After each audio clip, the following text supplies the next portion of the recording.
Charlie Kirk case highlights in 60 seconds. Donald Trump Jr. might have been in the courtroom today. Also, the very first witness comes out and says that he found a holster down in the seating area in the grass, closer to where he thought the very first person he was informed was apprehended. But the second he sees the holster, he realizes that the shot did not come from a pistol, even though it's a pistol holder. That's all of a sudden when he realizes it came from a rifle. He fully understands now that the sounds he heard came from a rifle the second he finds that pistol holder on the ground, closer to where Charlie Kirk was shot. The first witness says, "I heard the gunshot and I thought it was a handgun. But then once I saw a handgun holster laying in the grass, that's when I realized it was a snap, crackle, pop, Rice Krispie sounding rifle."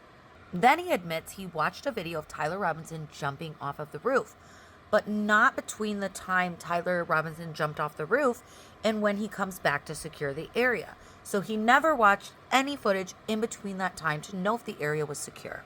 All of that while he's running around with a random guy with a gun who supposedly is wearing a badge but is in regular clothing. His own body cam ends while he's still on the roof, and there's multiple hours after this should have been recorded. This witness also didn't know if Tyler Robinson was carrying a bag or a gun.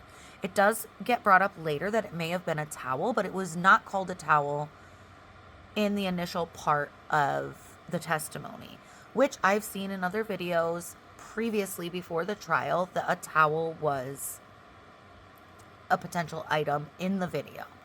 It's been on the internet. Oh, one of my favorite parts, they found another bullet on another roof and or another area of the scene, not on the roof Tyler Robinson was on. It's still unclear, but what we do know is another bullet was found elsewhere. A video was presented into evidence, and edits were made by the prosecution office to protect some of the participants in the video that was received by Miss Wright. Witness admitted that the prosecutors edited it, but later it was revealed that that edit was made because of minors. The defense then called a constitutional objection, which I believe can be used later to get a conviction overturned if he is found guilty. All of a sudden, Erica Kirk leaves and walks out in front of the camera. The judge had mentioned earlier that nobody could leave the courtroom and then return. So after Erica leaves, then the judge makes a point to state that if they're not immediate family or like really important, then they can come and go as they please. But, like everyone else, like filling up the space, like the public, they can't do that. So were they referring to Erica specifically? I don't know. Oh, maybe it was a different member of the family. We can't see inside the courtroom. Then the media comes up and starts making a case to the judge that we should be able to see all of the evidence admitted. The media makes an argument in the court that we should be allowed to see the evidence, and the judge denies it. We will see what they want us to see.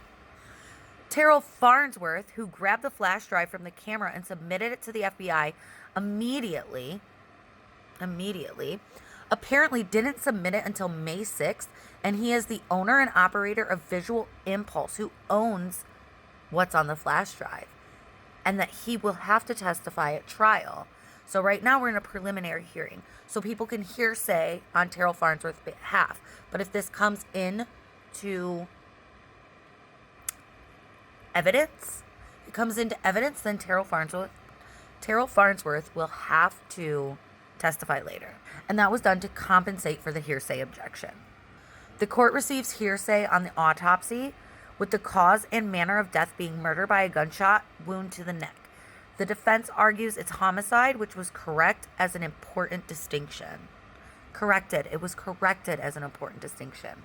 They claim Tyler Robinson was on campus 4 times that day, twice before the shooting, during and after, caught on video, which includes the 10th and a small portion of the 11th of September, claiming 16 hours of footage of Tyler Robinson at UVU specifically, and then there was some drama around identifying Tyler Robinson in the courtroom, which I don't actually understand.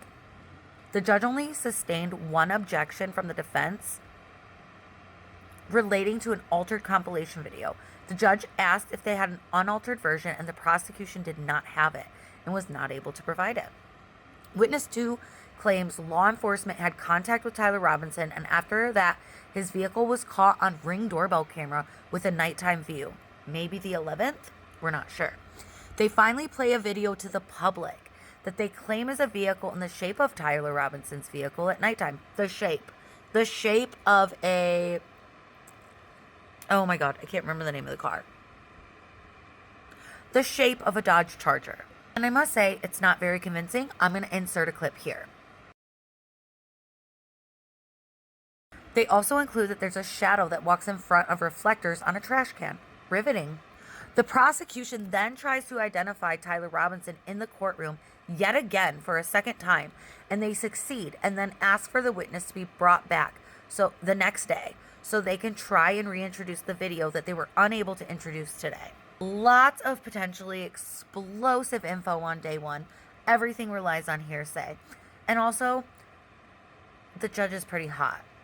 Let's hope he's not corrupt, because he did used to work in the same office as the prosecution, according to Valhalla VHT.